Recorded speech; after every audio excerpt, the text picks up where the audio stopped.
I have the honor of introducing Dr. Michael Burlingame, who is the president of the Abraham Lincoln Association, and a very important person, of course, in the entire Abraham Lincoln world. Dr. Burlingame is the chair of the Abraham Lincoln Studies Center at the University of Illinois at Springfield, has been doing that for the last number of years.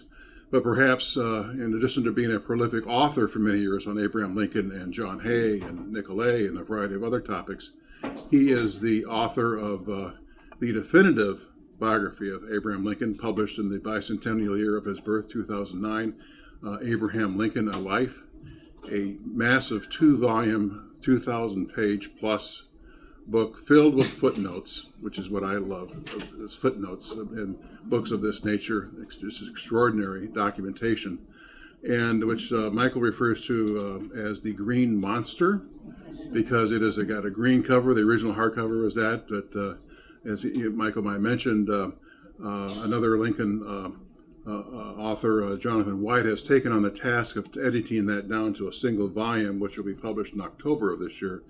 And so you won't have to go to the chiropractor after when you carry around that book as compared to the Green Monster. So I give you Michael Burlingame.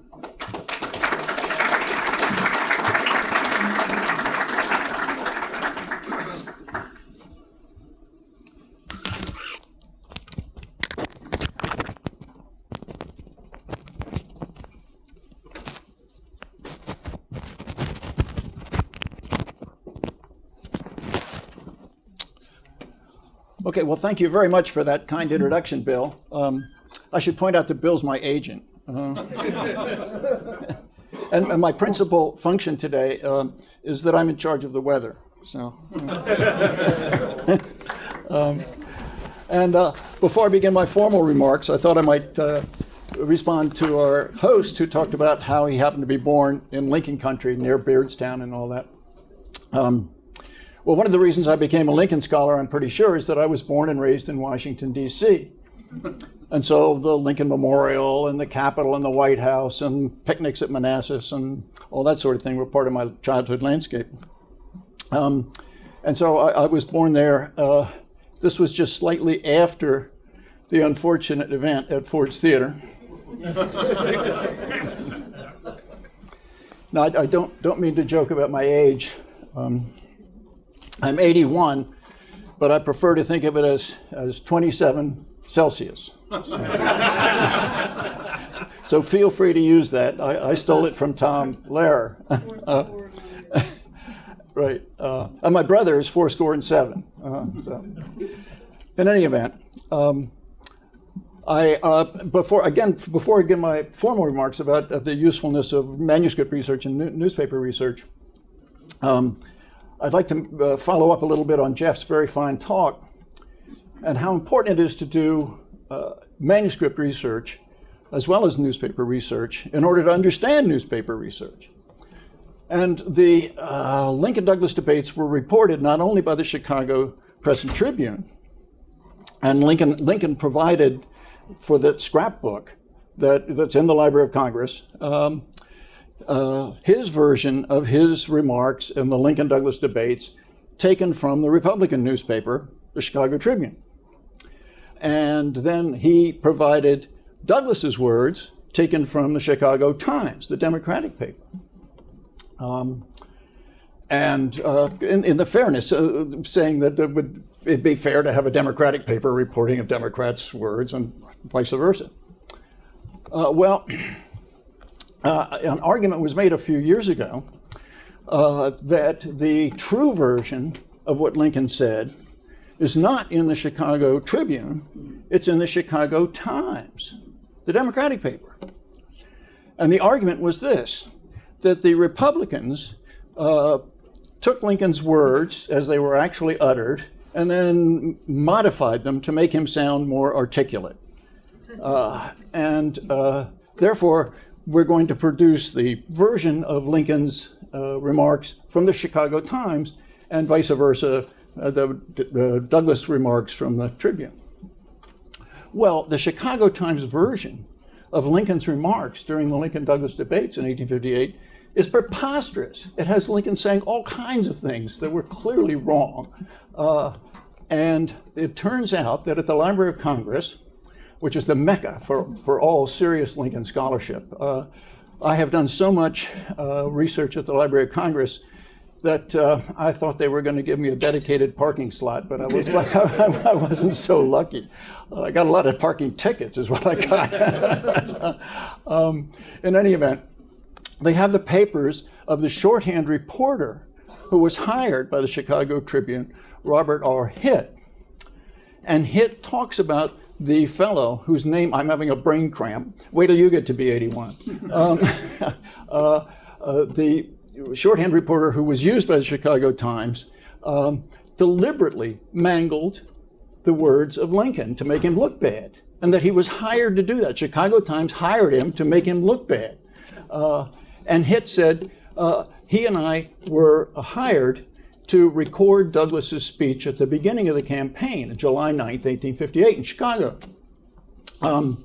And I took down Douglas's words, and he took down Douglas's words, and we compared the two. And he just couldn't keep up with Douglas. He just wasn't a very good reporter, wasn't very swift. And then Robert R. Hitt goes on to say that this fellow, whose name eludes me, was notorious for being a scoundrel. And so the notion that the Chicago Times accurately reported Lincoln's words is just ridiculous. And if the person who made this argument had done a little research at the Library of Congress in the Hitt paper, he would have known that.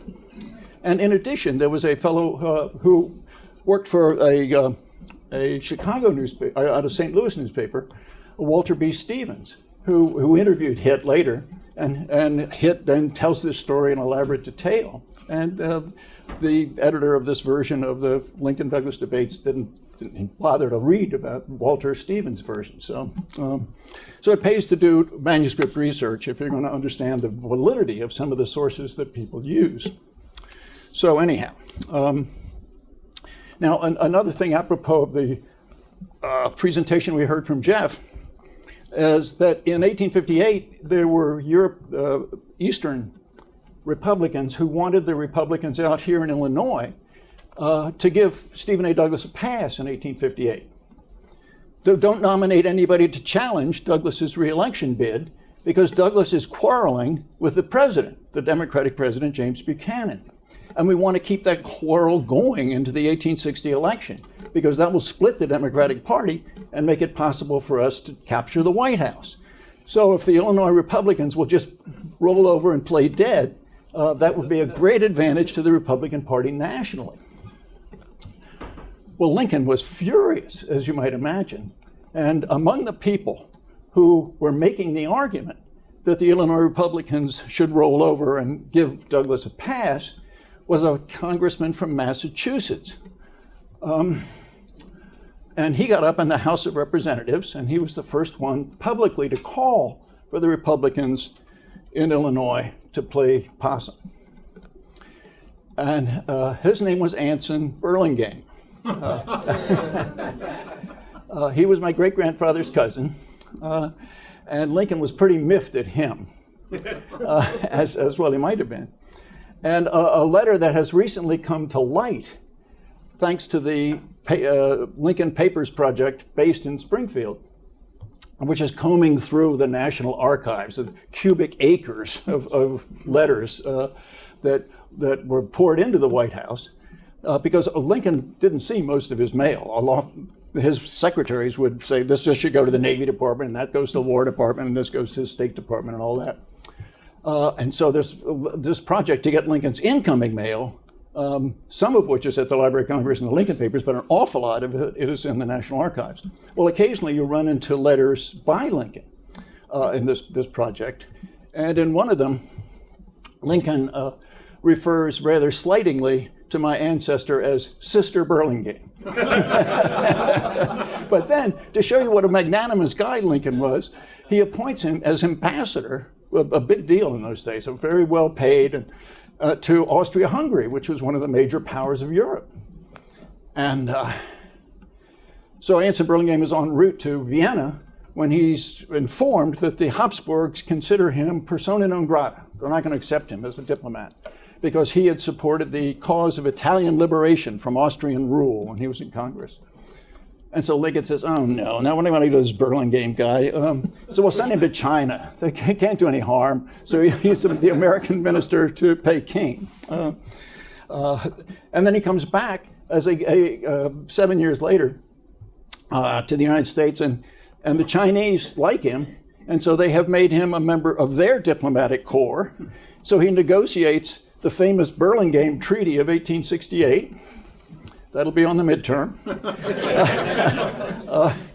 And it allows for increased Chinese immigration and trade. And the infamous 1882 Chinese Exclusion Act was to overrule the Burlingame Treaty. So anyhow, enough of that. So what I'd like to do today is to take a look at a couple of things where manuscript research really has proved to be extremely important for understanding Lincoln. And I'd like to focus on two areas, which are the topics that I've covered in my most recent books. And I'd like to talk first about my book called The Black Man's President, Abraham Lincoln, African Americans, and the Pursuit of Racial Justice. Again, it's The Black Man's President. Be sure to buy it. You don't have to read it, but be sure to buy it, okay? All right? One of the title of that book comes from a eulogy. Yeah, there we go. Good for you. The title of the book comes from a eulogy that Frederick Douglass delivered on June 1st, 1865 at Cooper Union in New York, perhaps the most famous venue for a public speaker in the country. His speech was covered in New York newspapers. And in it, he says, Abraham Lincoln was emphatically the black man's president. But historians had ignored that. And when I was doing research, this was many years ago, at the Library of Congress in Frederick Douglass's papers, before they were available online, the Library of Congress has done a magnificent job in making manuscript material available online. Michelle Kroll and her colleagues have done a wonderful job and made it very exciting to be a historian these days, because you can do original research in manuscripts and newspapers in your pajamas at home.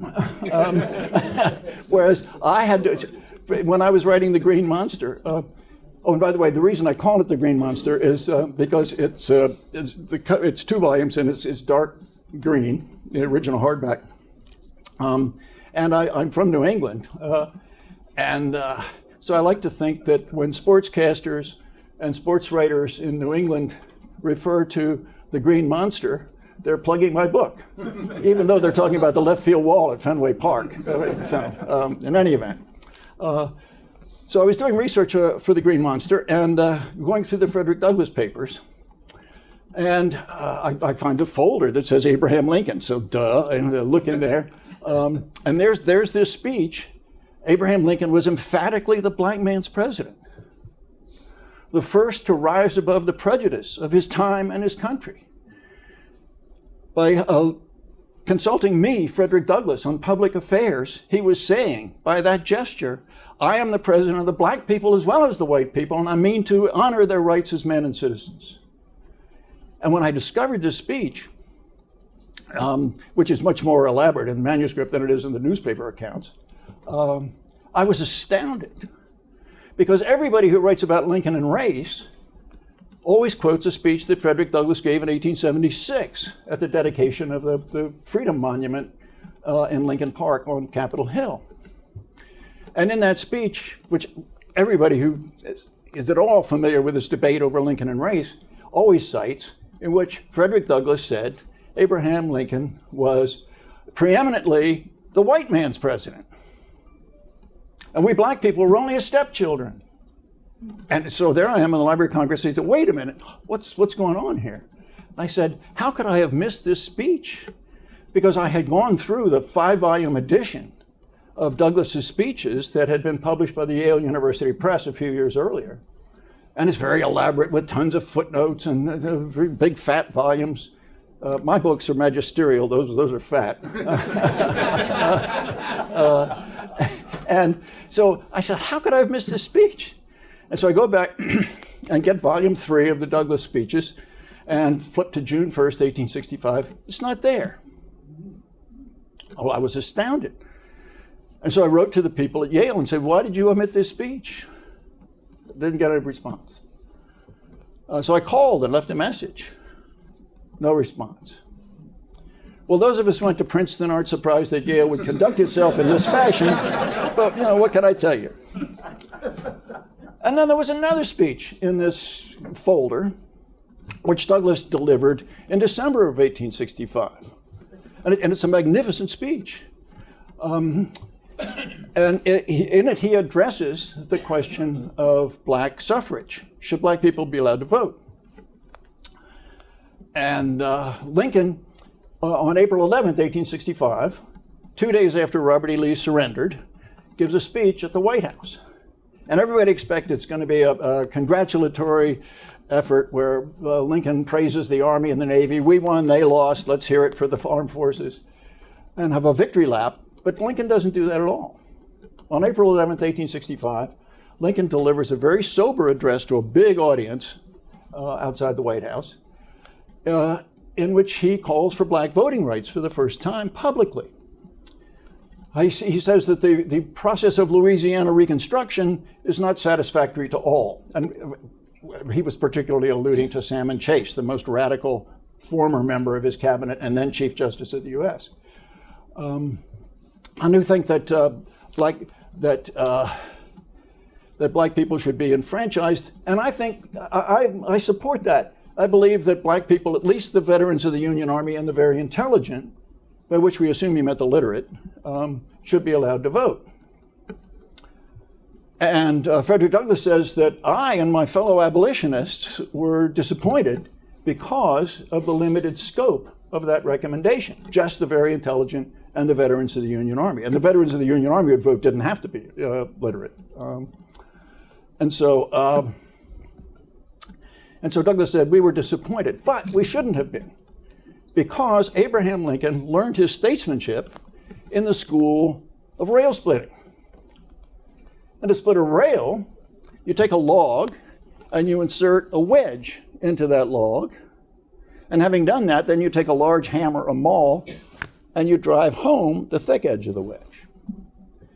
And what we should have known that day on April 11th, 1865, is that Lincoln was inserting the thin edge of the wedge. And having done that, you could count on him to drive home the thick edge of the wedge.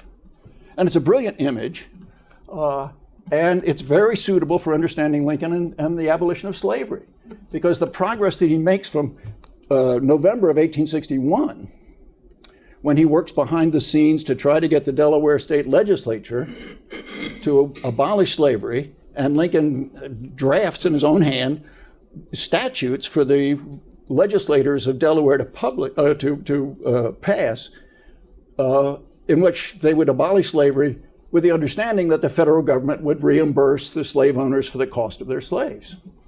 So that's a minor matter with just Delaware behind the scenes, all the way then through various stages. He then goes in March of 1862 and makes it public and says that any of the border states who abolish slavery shall be reimbursed. Congress says, okay, but nothing actually happened. He begs the border slave states to go, congressmen and senators to go back home and tell their state legislatures, for crying out loud, accept this offer. Slavery is going to be destroyed by the mere friction and abrasion of the war, and at least you can get some compensation for your monetary compensation under this plan. But if you dig in your heels and say never, never, never, you're going to get wiped out financially. And Lincoln 3 times appeals to the members of Congress when they're just about to go home on the third occasion, and they turn him down overwhelmingly. And then Lincoln decides to issue the Emancipation Proclamation.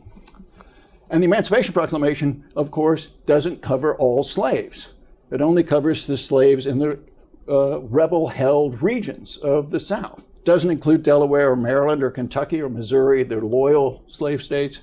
And it doesn't include parts of Virginia and Louisiana, which have already been occupied by the Union Army, because it's a war measure, and you can only justify it as a war measure, and we're not at war with Kentucky or Missouri or Delaware or New Orleans anymore, or Norfolk, places like that. And then, of course, he goes on to then support the 13th Amendment in 1865, abolishing slavery throughout the North.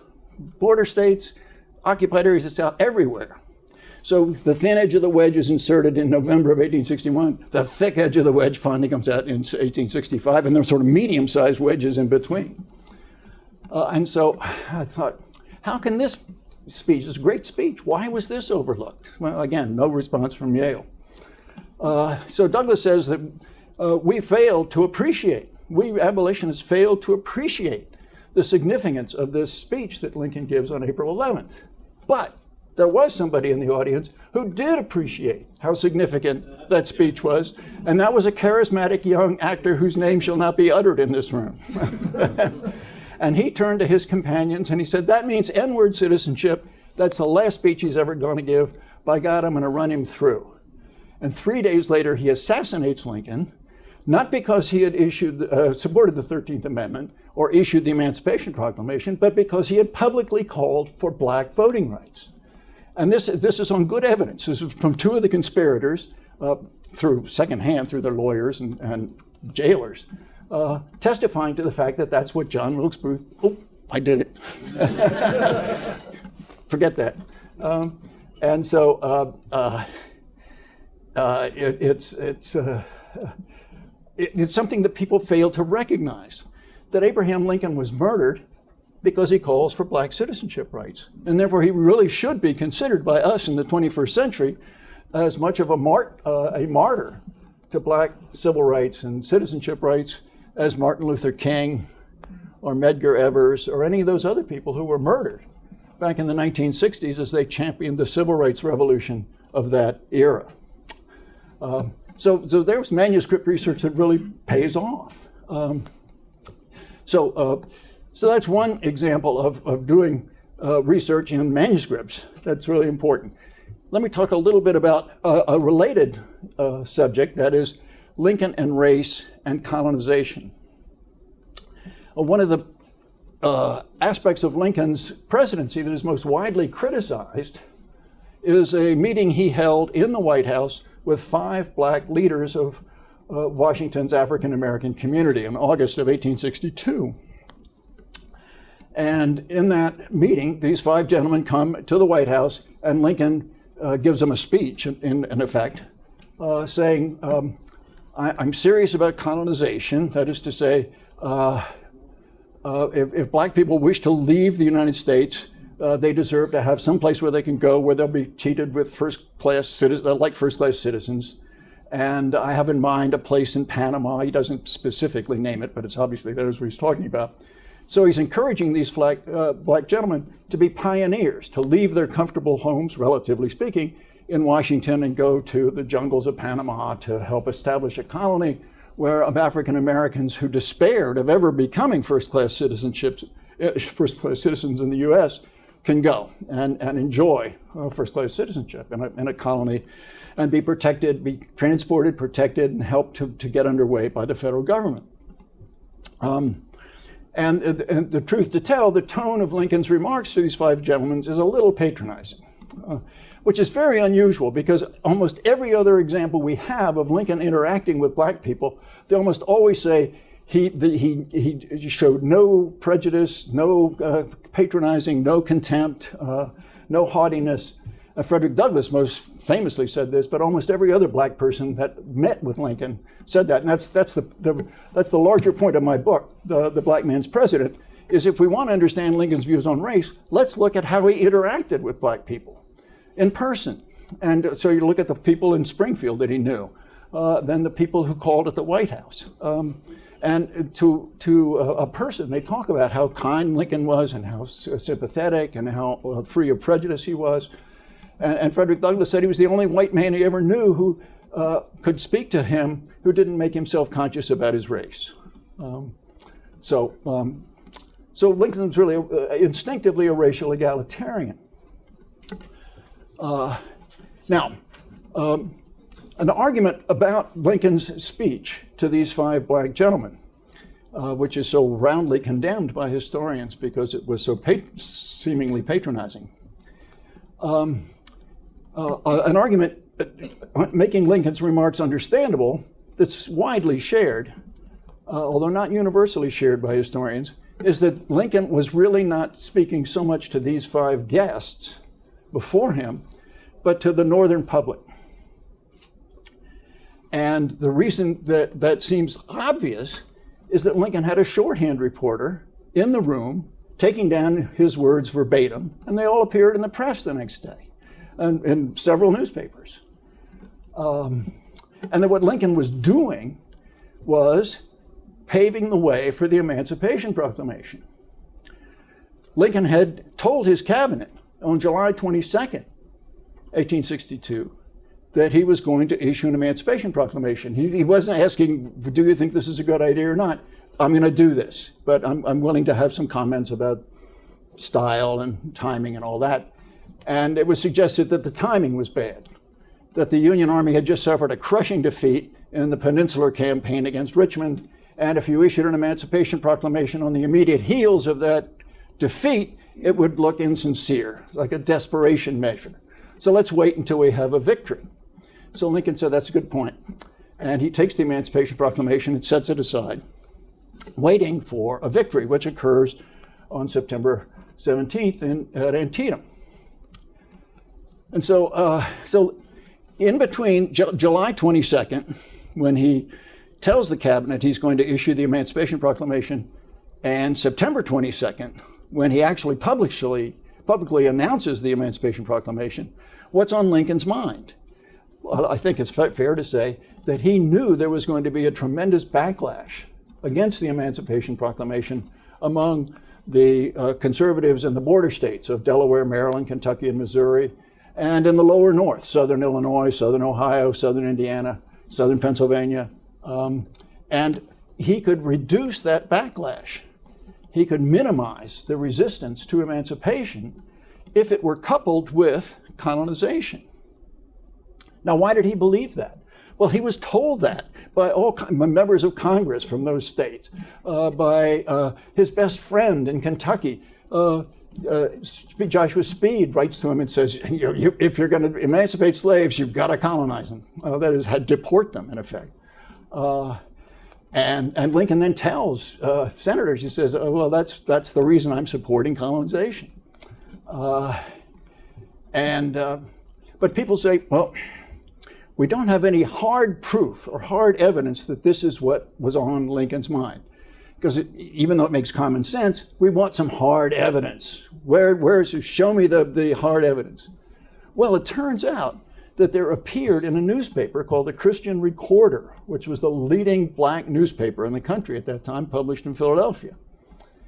And in an article that appeared in that paper shortly after the Emancipation Proclamation was announced in September of '62, an article by a black minister in Washington, Henry McNeil Turner, in which he says that, in effect. Let me just share with you some of the language in that newspaper dispatch that was written by this black clergyman. He said, Abraham Lincoln is not half such a stickler for colored expatriation as he has been pronounced. There's a lot of people who are saying, well, Lincoln is a hardcore, dedicated, dyed-in-the-wool colonizationist, wants to get black people out of the country. And Henry McNeil Turner goes on to say, the president loves freedom as well as anyone on earth. And then goes on to say that the proposition that he was making to these 5 black gentlemen who gathered at the White House was, and these are his words, a strategic move upon his part in contemplation and as in anticipation of this emancipatory proclamation, the one that had just been issued a few days earlier. He knows, that as the president knows as well as anyone, that it is a thing morally impracticable ever to rid this country of colored people, unless God does it miraculously. So Lincoln is not engaged in a plan to have all black people leave the country. He knows it's just impractical. But instead, what Lincoln was doing, he says, was a preparatory nucleus around which he intended to cluster the rain of objections when the proclamation went forth. So he's saying just what many historians have been saying. To assuage the fears of anxious voters, the president, according to Turner, stood in need of a place to point to. That is, he's not talking about colonization in general, but a place in Panama, a specific place. So the message goes out to the conservatives of the border states and the lower north that Lincoln's really serious about colonization. He's not paying just lip service, but he's really engaged in a practical attempt to get one established with a place in mind.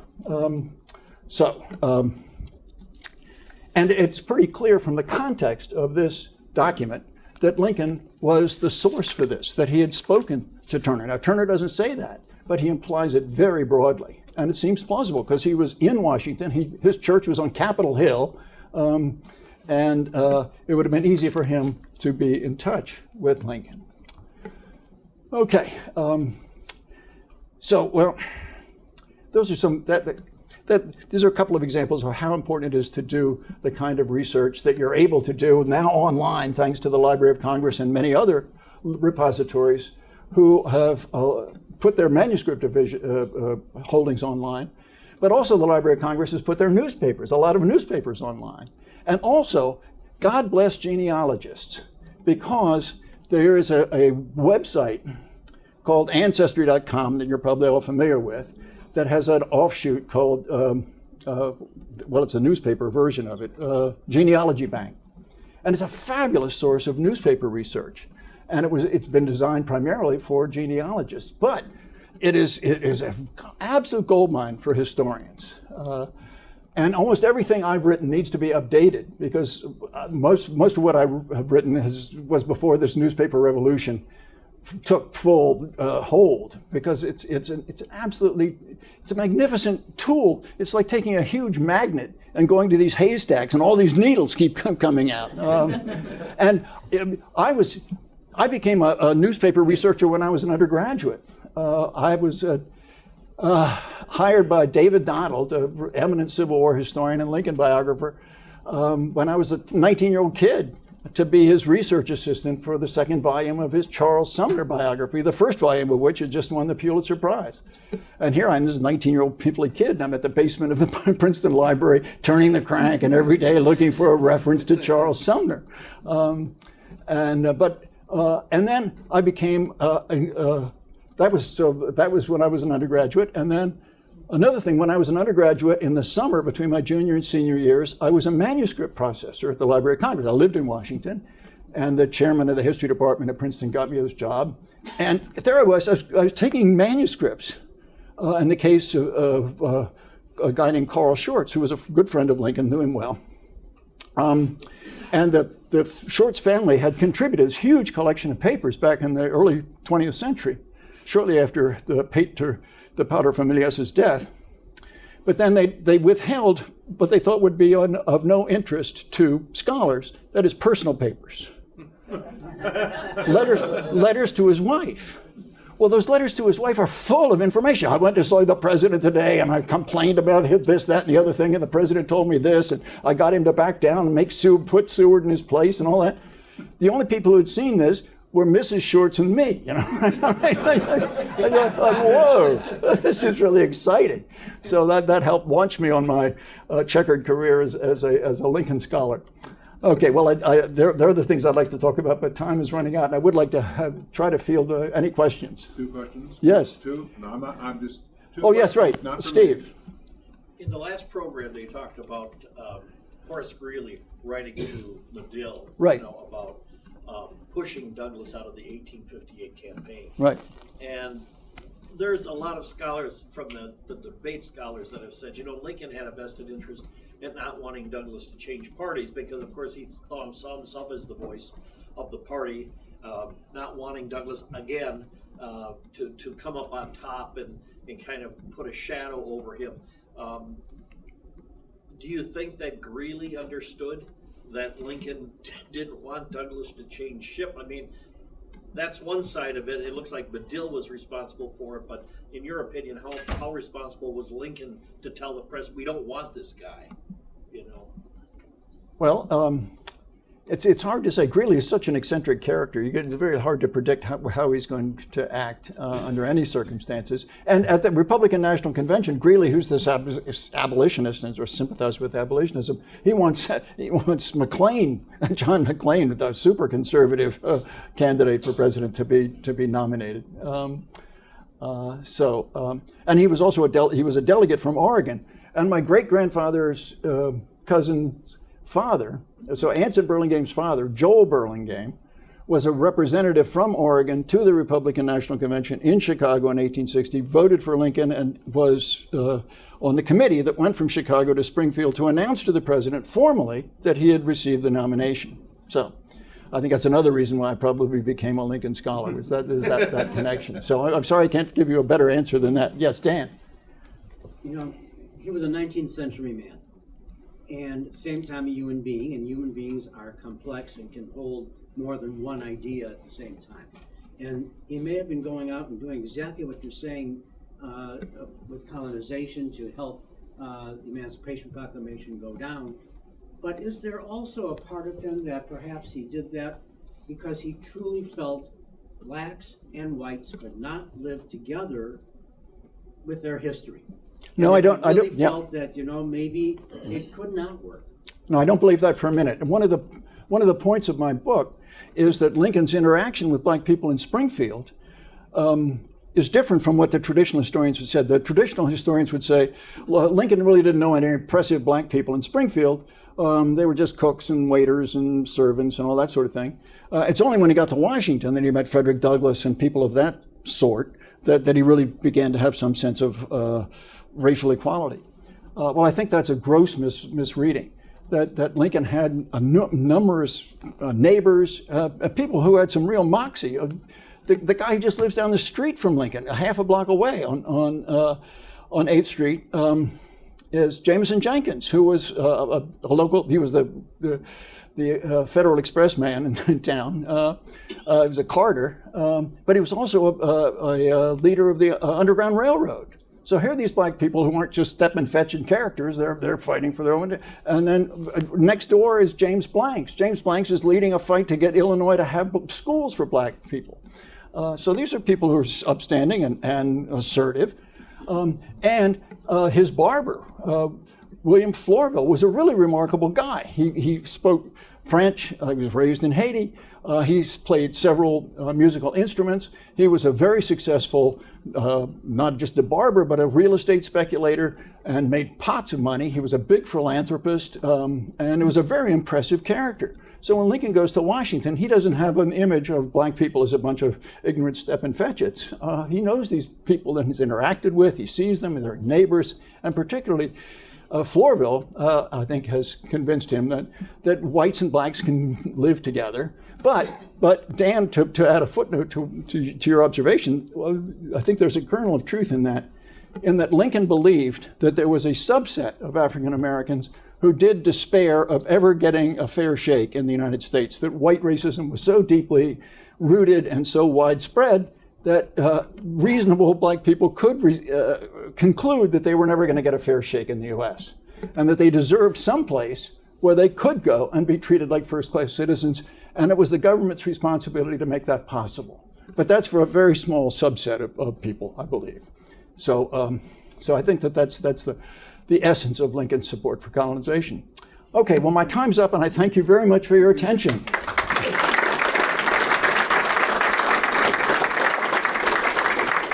So should we take an old man's break? Yes. Okay, time for an old man's break. Let's take a 10-minute break. Go take a look at the gardens. And back here at 10:40.